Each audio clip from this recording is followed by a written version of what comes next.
Sir কোনোবা ফালে যায় নেকি? এই ইম্পৰ্টেণ্ট কথা এটা আছিল। কি কথা? মোক মানে লিংক এটা লাগিছিল। কিহৰ লিংক?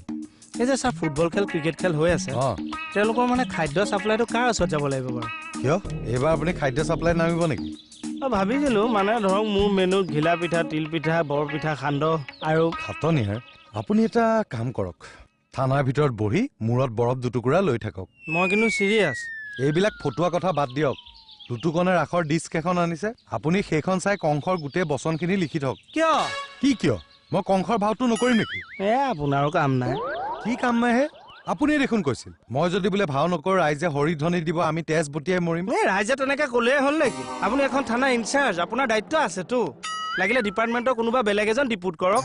নাই নাই নাই, ৰাইজৰ লগত এইবিলাক ৰিস্ক ল'ব নোৱাৰি। ভাও মুঠতে ময়ে কৰিম। আপুনি লুতুৰ পৰা ডিস্কখন লৈ পেলাই কংসৰ বচনখিনি লিখক, মই আহি আছো।